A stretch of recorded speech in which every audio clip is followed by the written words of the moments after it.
welcome Georgia State Representative Shay Roberts.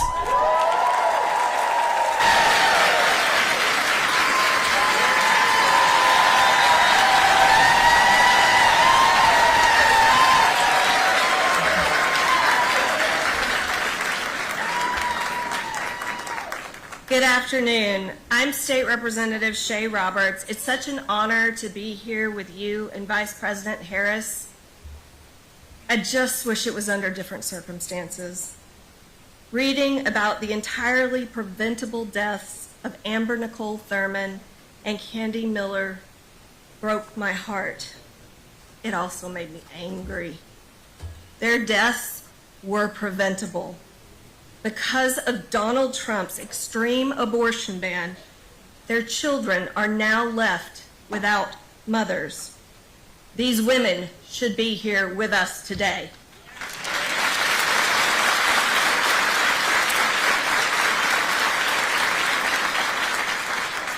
This is personal for so many women here in Georgia, including me. If Georgia's extreme ban had been in effect when I was pregnant 17 years ago, someone might be up here talking about me. I was 37 years old when my husband and I found out we were pregnant. We were thrilled, but a little nervous because of the extra caution that's necessary when you're over 35. After the 12-week blood test and genetic testing, we received devastating news that the fetus had trisomy 18, a fatal chromosomal disorder. My doctors advised that we terminate the pregnancy because of the risk to my own health. Despite our desperate desire to have a child, my husband and I made the decision to schedule the D&C, the same procedure Amber needed and was denied for 20 painful hours. I have no doubt in my mind that we made the right decision for my health and our family. Today, because of Donald Trump, my own daughters do not have the option to make this healthcare decision. Donald Trump, J.D. Vance, and their extreme MAGA allies are not pro-life or pro-family. Project 2025, I'm sure you've all heard it, will give Donald Trump virtually unchecked power to rule over the private lives of Georgians.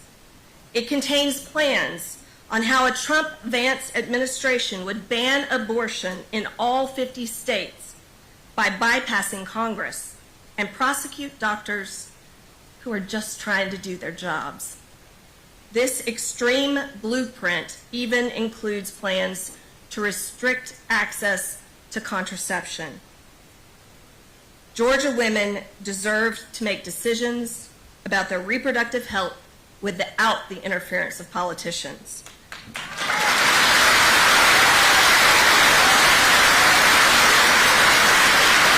And there is only one candidate who will support our most fundamental rights and freedoms, and that is Vice President Kamala Harris.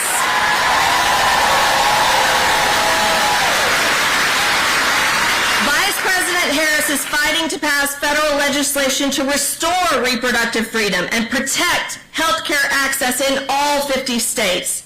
The majority of Georgians oppose our state's extreme abortion ban, and they don't want their loved ones to suffer and die like Amber and Candy. Vice President Harris understands that our daughters, our grandbabies, are entitled to the same freedoms we had for nearly 5 decades. Y'all, we're not going back.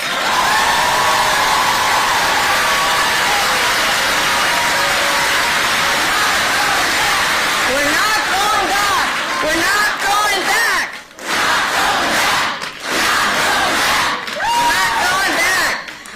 Georgia, we have 46 more days. Let's get to work. Our freedoms depend on it.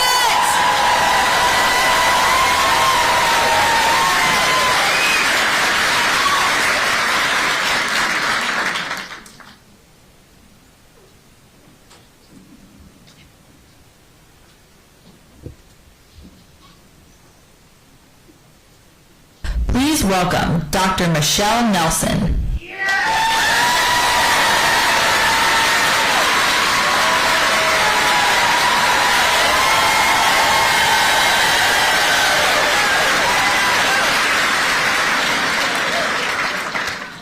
Hi all.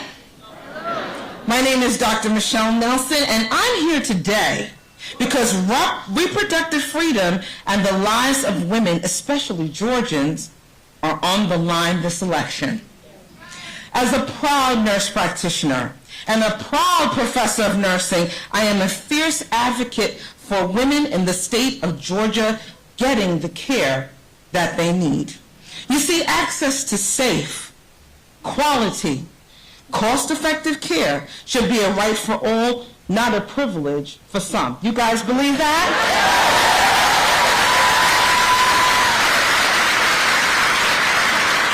Georgia's extreme ban is killing women. Listen, believe, and trust women to know, understand, govern, and care for their own bodies as they see fit. We can govern our own bodies.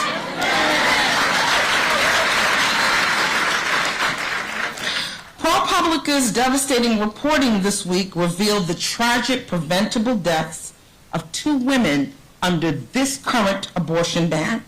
Mothers ripped away from their children, their families, and their dreams. It is no accident that both women were of color. We know abortion bans disproportionately harm black women. We know that, right? In too many cases, these devastating outcomes and occurrences are preventable. These things don't have to happen, y'all. They're preventable. Georgia has one of the highest rates of black maternal mortality rates in the nation. This extreme abortion ban impacts our entire health system. Our outcomes rival those of third world countries, and we can do better, and we must do better.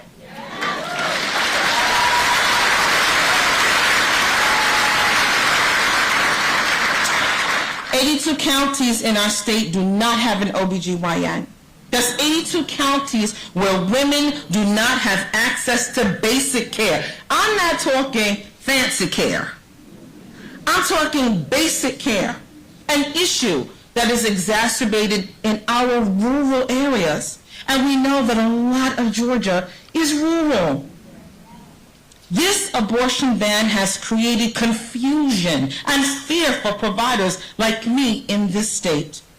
Medical students are choosing not to do their residencies here because they are worried to their patients. And guess what? We are already in a healthcare shortage. In the midst of a healthcare shortage where we need more doctors and nurses in this state. I'm saying it. We need more. Amber Nicole Thurman was a medical assistant providing critical care to her community. She wanted to become a nurse, just like me. And because of our draconian, outdated, unnecessary, backwards, needs to be out of here abortion ban, she died of something that is preventable. It's tragic and it is outrageous. We don't want to accept this anymore. And we can do better, correct? Georgia, women in our state cannot afford any more of this. The road to the White House runs through Georgia.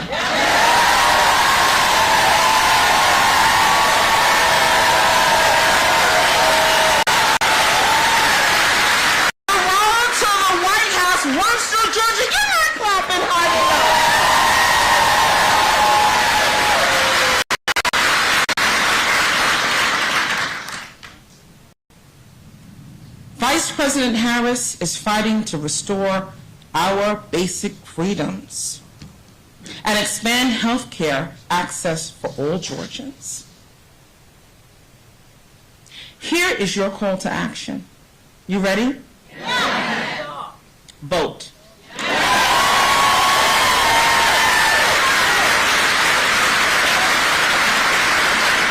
Vote like your life depends on it, and encourage others to vote like their lives depend on it, because guess what, folks? It does. It does. Help them to see that VP Harris has the deep history of advocating. If you believe me, those of you who can, I need you to get to your feet. It's something I like to do with my students. Get up. We will not be silent. Repeat. We will not be silent. Sweet. We will not be silent. We will not be silent. We're not going back. We're not going back. We are not going back. We are not going back. Georgia, I know we're fired up and ready to protect and expand reproductive freedoms for all of us. Are you ready? Do you want it? Do women deserve it? Do communities deserve it? We can make it happen, and we shall. Thank you so very much.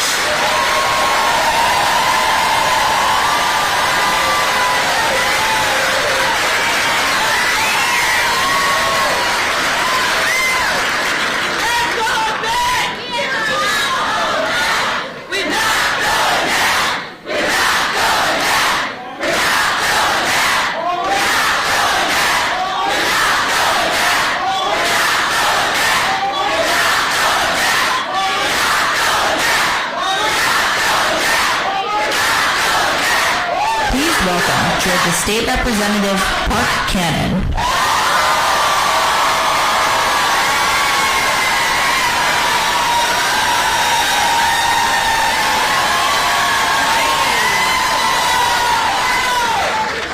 I love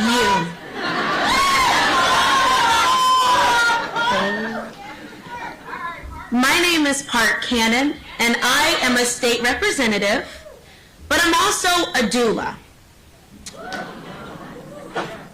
We just had a baby this morning, and I came here to speak to you because I'm proud to have been a longtime champion for reproductive justice in Georgia. But I need you today to share this message. I'm fighting day and night for a healthcare system that truly supports all people who need health care in Georgia. Trans people, queer people, black people, everyone. And I'm proud that Vice President Harris shares that vision with me. But right now, we're seeing in real time the harsh realities for black women, specifically seeking healthcare access under the state of this abortion ban in Georgia. And as I stand here with y'all today, I keep thinking about the providers who are in the clinic right now, the people who are going to receive services for the first time and who are worried, and the students who are in school trying to learn how to provide the care that people need. And I can't stop thinking about Candy Miller. I can't stop thinking about Amber Nicole Thurman. I can't. They deserved access and not denial. They deserved care without delay. Instead of fear-mongering. In Georgia and in every state, black women should have the ability to make decisions about our bodies and seek reproductive care without crossing state boundaries, without crossing and traveling thousands of miles to other states. when those in power restrict, remove, or ban access to life-saving care, those of us who are historically marginalized, we're the most affected.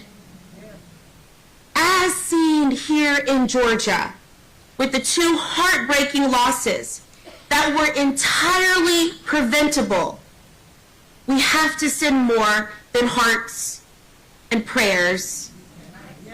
We have to send action. We must send that action to the White House.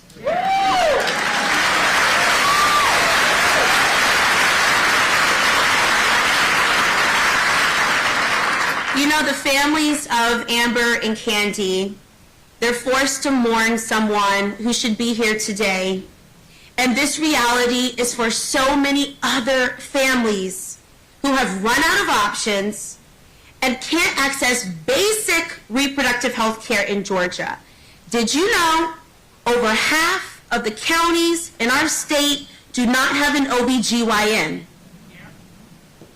So I'm proud to be a doula, helping Georgians access basic care for their families. But someone else has to provide coverage in this gap. Somebody has to advocate for people, specifically people of color, as we go throughout these pregnancies. Because my experience shows me that navigating our healthcare system in the wake of Donald Trump's abortion bans has shown me the horrors that people are facing in Georgia every day. I am angry. Are y'all? Women are suffering. Women are dying across our state. Rural communities. Good people. They're struggling because of hospital closures. This issue is exacerbated by the previous administration's unwillingness to care. They harmed our Medicaid system. And this session, they opposed Medicaid expansion. Georgia has one of the highest Black maternal mortality rates in the country, and our extreme abortion ban is actually killing women in our state. It must be repeated, it must be said. They are killing us in our state. And we know it. As Project 2025 says, this will just be the beginning. If Donald Trump returns to the White House, it will get even worse on day one. Their dangerous Project 25 agenda is a direct threat to women. It will ban abortion nationwide. It'll criminalize the mailing of medication abortion. It will restrict access to contraception and even force states to report women's access to care and miscarriages to the federal government. It's ridiculous. This is why we need reproductive freedom champions in the White House. This is why I stand with Vice President Kamala Harris.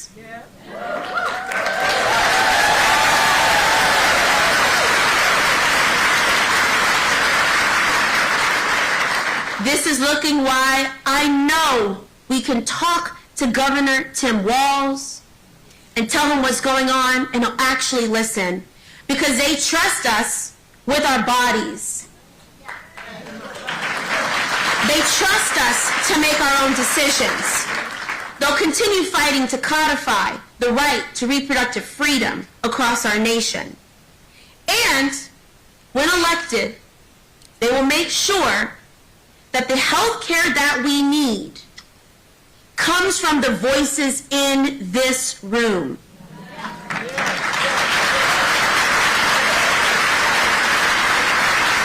So please do not be silent. They need to hear our voices, even the MAGA Republicans, when they threaten our reproductive freedoms and lives. because we want them to know we will speak up and we will fight for our reproductive justice. We will expand access with our own hands. We will make sure that black women are getting the care that they need.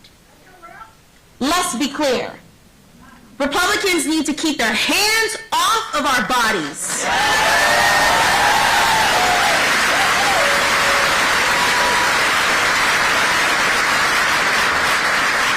They need to get out of our exam rooms.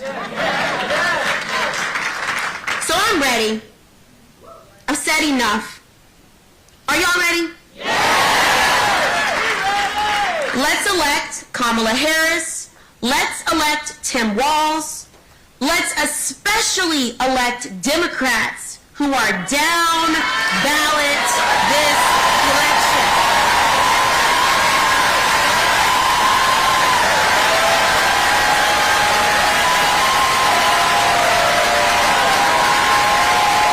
Let's do it for the sake of our nation. Let's do it because it's overdue. Thank you so much. Let's get it done.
Please welcome Dr. Keisha L. Reddick.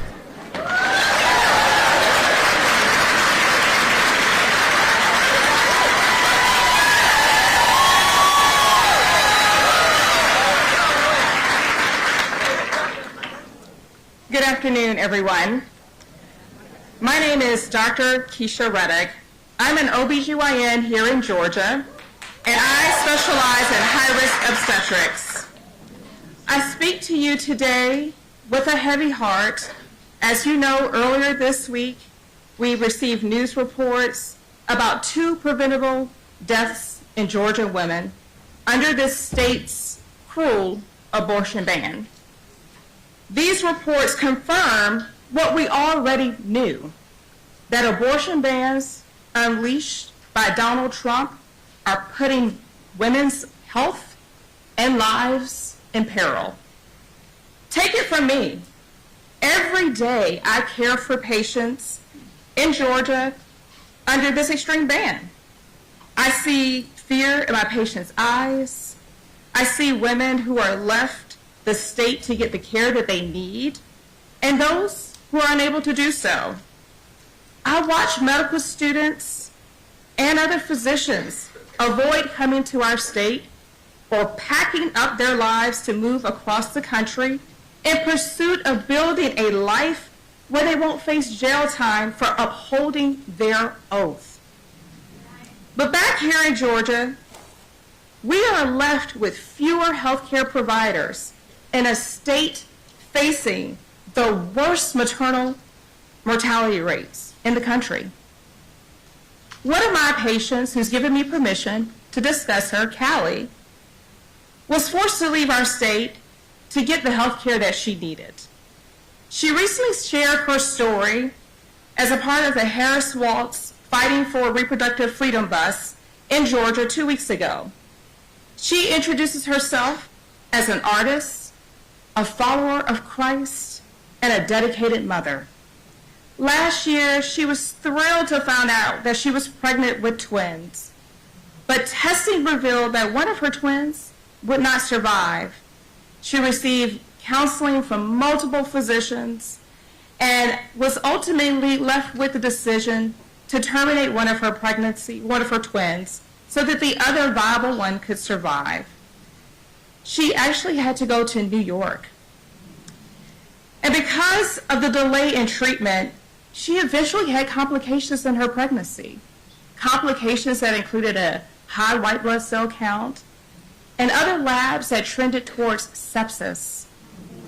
Luckily, Callie survived, and she now shares her story on behalf of everyone who cannot. I became a doctor to take care of people, to support women through their pregnancies, to save lives. But laws like the Georgia abortion ban are designed to handcuff me.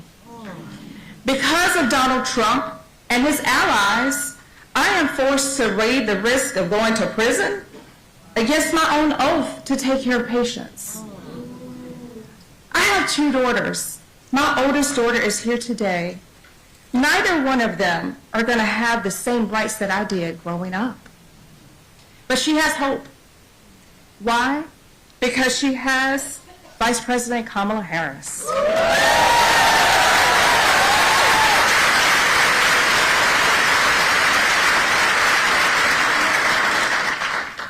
Vice President Harris has been fighting her whole career to protect women. She stood up for the rights of women and girls as a prosecutor, as an attorney general, as a senator, and as the vice president. Since Roe v. Wade was returned, she has been leading the charge to restore reproductive freedom. She has traveled across the country to lift up the voices of patients and medical providers and advocates. She's listened to our stories, and she's made sure that the country is listening too. She is the first sitting vice president in history to visit a reproductive health clinic. And as president, she will sign a bill to restore those rights.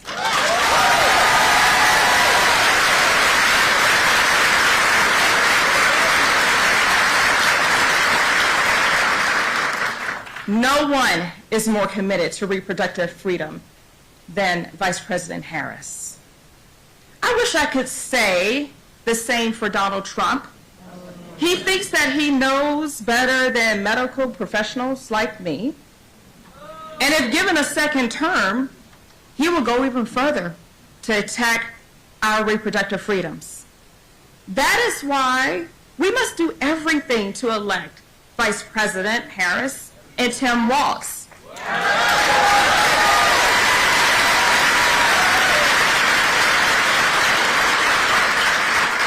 Lives depend on it. I am grateful to be here with you all today to shed light on this healthcare crisis in our state and in the states across our country. And I'm truly honored to introduce to you our next president and true champion in this fight, Vice President Kamala Harris.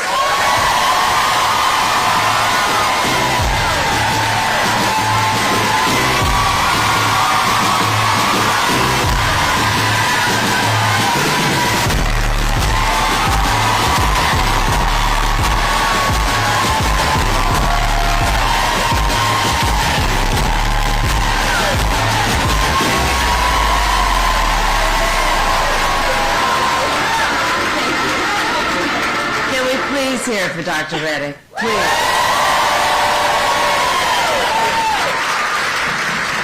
Please have a seat, everyone. Please have a seat. It's so good to be back in Atlanta. Thank you all. Thank you. You know, I just want to say, thank you. I want to say about Dr. Reddick, you know, some of you may have seen, I did an event last night with Oprah Winfrey, and that it highlighted so many tragic stories, but it also highlighted so many important issues, which is why everyone has taken time out of your busy lives to be here this afternoon. And it highlighted the importance of a Dr. Reddick. Because the courage, Dr. Reddick, that you are showing in the face of these arcane and immoral laws, to stand so publicly and talk about your commitment to your oath and to the health and well-being of people who need to be seen and treated with dignity is so extraordinary. And I do believe in moments of crisis, the world has a way of revealing the heroes among us. And I would say, Dr. Reddick, you are one of them. Thank you very much.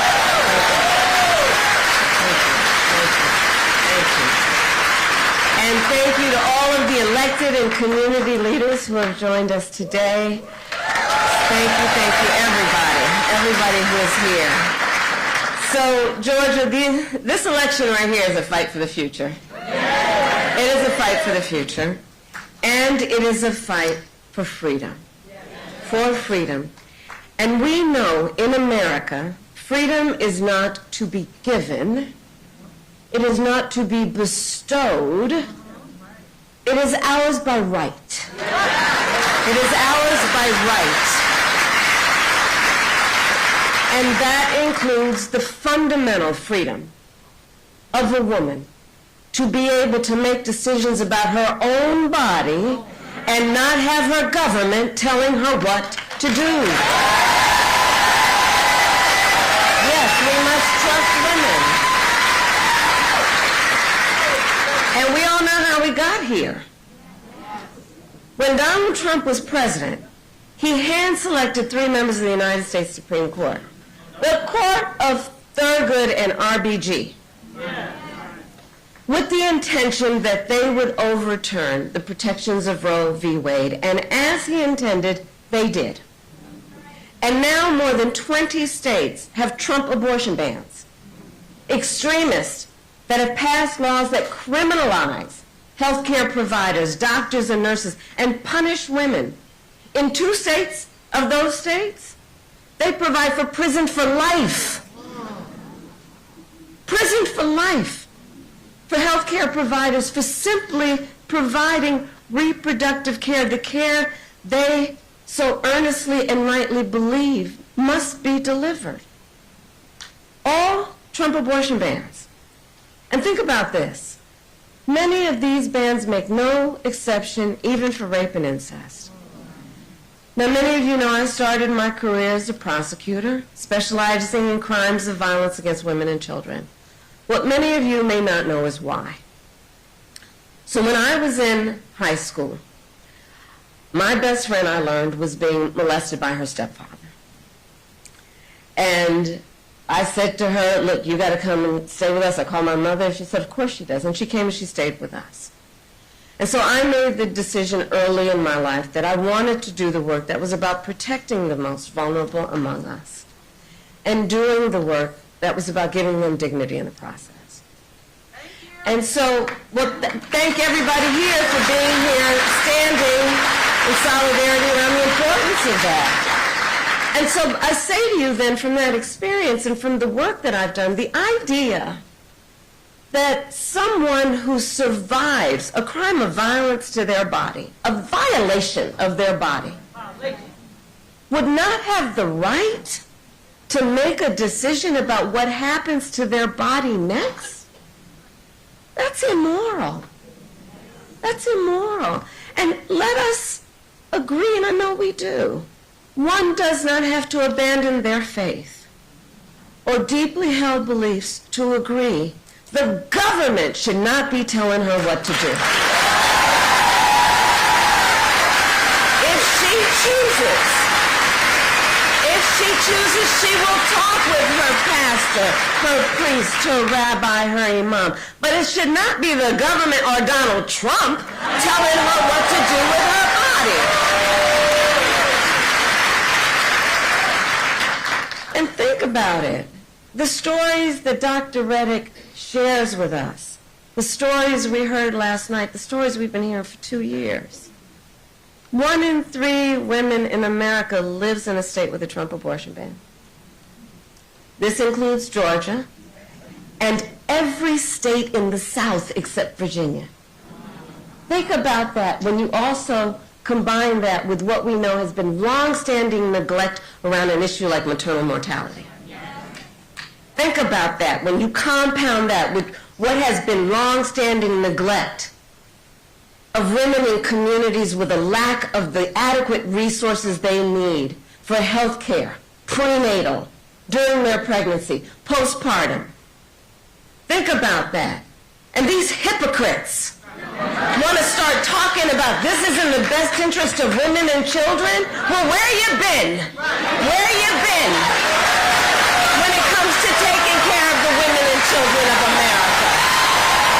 Where you been? How dare they? How dare they? Come on.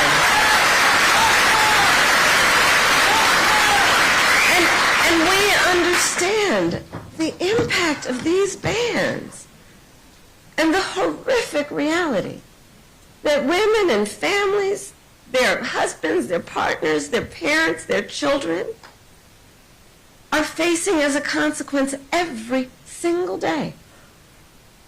Since Roe was overturned, I have met women who refused care during a miscarriage, wanted to have a child, suffering a miscarriage. I met a woman, I've actually met several, who were turned away from the emergency room. One, at early stages after the Dobbs decision came down, told me with tears, she was with her husband, about how only when she developed sepsis did she receive emergency care. Only when she developed sepsis did she receive emergency care.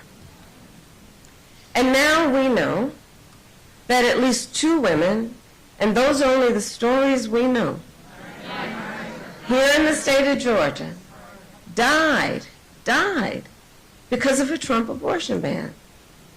One, and we heard about her story last night, a vibrant 28-year-old young woman.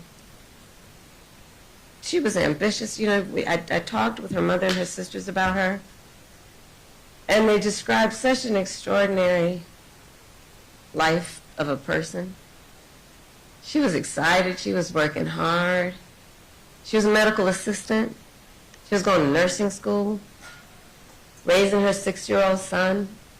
She was really proud that she had finally worked so hard that she gained the independence. Her family was telling me that she was able to get an apartment in a gated community with a pool for her son to play in. She was so proud, and she was headed to nursing school. And her name, and we will speak her name, Amber Nicole Thurman. Amber Nicole Thurman. Amber Nicole Thurman. That's right. And she had her future all planned out. And it was her plan. You know, let's understand, just take pause on that for a moment. She had her plan, what she wanted to do for her son, for herself, for their future. And so when she discovered that she was pregnant, she decided she wanted to have an abortion. But because of the Trump abortion ban here in Georgia, she was forced to travel out of state to receive the health care that she needed. But when she returned to Georgia, she needed additional care. So she went to a hospital. But you see, under the Trump abortion ban, her doctors could have faced up to a decade in prison for providing Amber the care she needed. Understand what a law like this means. Doctors have to wait until the patient is at death's door before they take action. You know, on the other side of my, you know, the other folks, Trump and his running mate, and they'll talk about, oh, yeah, but I do believe in the exception to save the mother's life. Okay, all right, let's break that down, shall we? Let's break that down. Let's break that down. So, we're saying that we're going to create public policy that says that a doctor, a healthcare provider, will only kick in to give the care that somebody needs if they're about to die? Think about what we are saying right now. You're saying that good policy, logical policy, moral policy, humane policy is about saying that a healthcare provider will only start providing that care when you're about to die?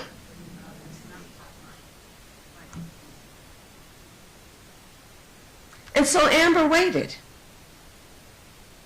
20 hours. 20 hours. Excruciating hours. Until finally she was in enough physical distress that her doctors thought they would be okay to treat her. But it was too late. She died of sepsis. And her last words to her mother, which her mother, as you know, tears up and cries every time she speaks it. Last words to her mother, promise me you'll take care of my son.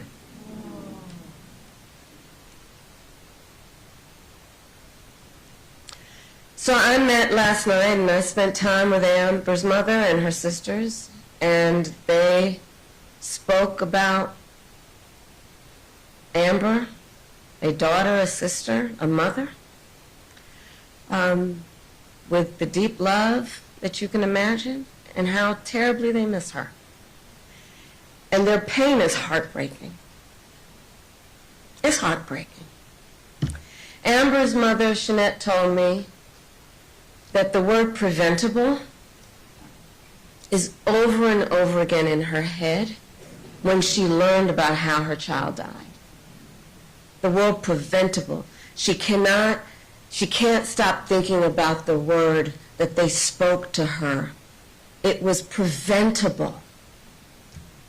Because you see, medical experts have now determined that Amber's death was preventable. And through the pain and the grief of her mother, who courageously told her story, I promised her, as she has asked, that we will make sure Amber is not just remembered as a statistic. That she will not just be remembered as a statistic.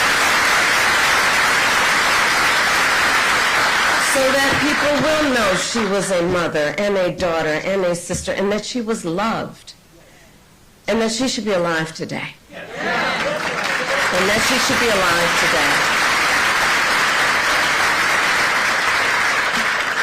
today. And many of us remember, there's so many leaders here, from 2 years ago when the Dobbs decision came down. We knew this could happen. There is a word, preventable, and there is another word, predictable.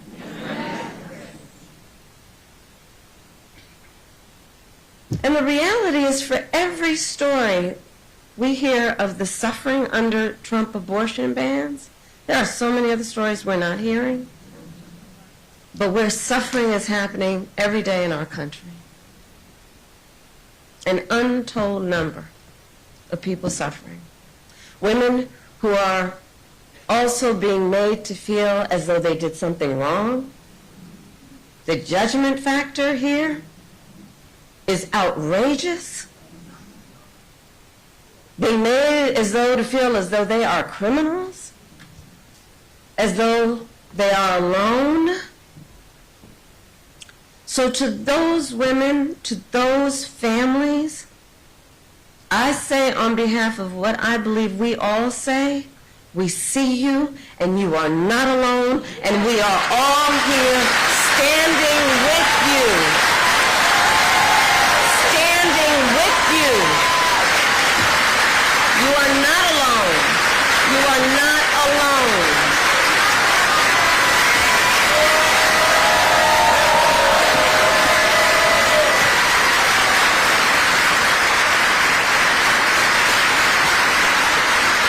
So Georgia, we will not be silent. And we will not be silent. But this is a health care crisis. This is a health care crisis, and Donald Trump is the architect of this crisis.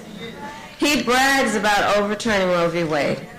In his own words, quote, "I did it and I'm proud to have done it," he says. He is proud that women are dying, proud that doctors and nurses could be thrown in prison for administering care, proud that young women today have fewer rights than their mothers and grandmothers? How dare he? How dare he? And in our debate last week,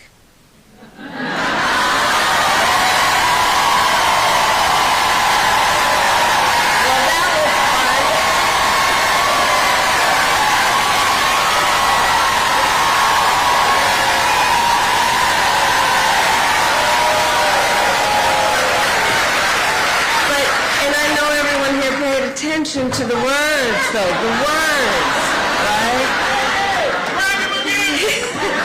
I'm trying to get another debate. We'll see.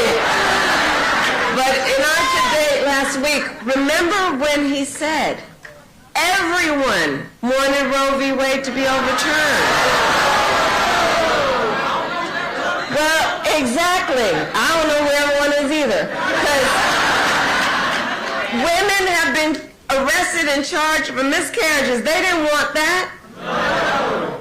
I was speaking with a physician who is here, who has in her professional experience been administering care to girls. And what we know is that 12 and 13-year-old survivors of assault are being forced to carry a pregnancy to term. They didn't want this. No. And couples just trying to grow their family being cut off in the middle of IVF treatments, they didn't want this. No. And on that last point, you probably saw, this week, for the second time, Republicans in the United States Senate blocked a bill that would protect access to IVF treatment. Now consider, among the multitude of ironies, the fact that on the one hand, these extremists want to tell women they don't have the freedom to end an unwanted pregnancy, and on the other hand, these extremists are telling women and their partners they don't have the freedom to start a family. Okay. And they want to restrict access to contraception as well. And now Donald Trump says that he would personally cast his vote in Florida, which is where he now lives, to support their extreme abortion ban, just like the one that is here in Georgia. And well, that's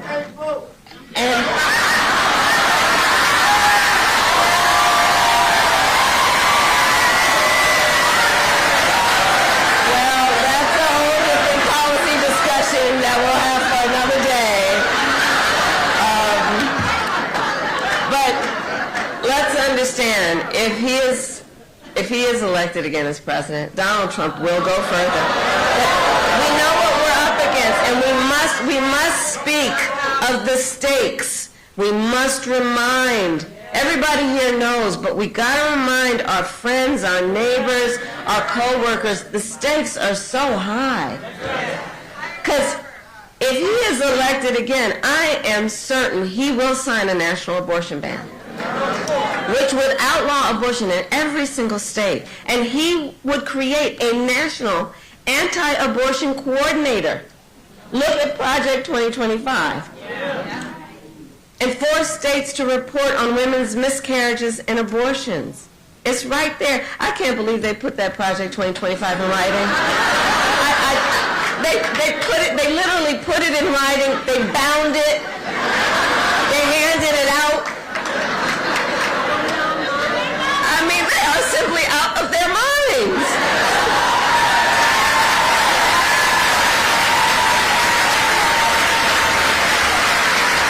And it's clear that they just don't trust women.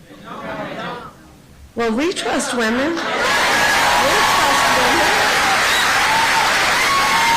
And like Dr. Reddick said, when Congress passes a bill to restore reproductive freedoms, as President of the United States, I will so proudly sign it into law. I will so proudly sign it into law. Proudly sign it into law. So, 46 days to go. And let us remember that momentum on this and so many issues, momentum is on our side.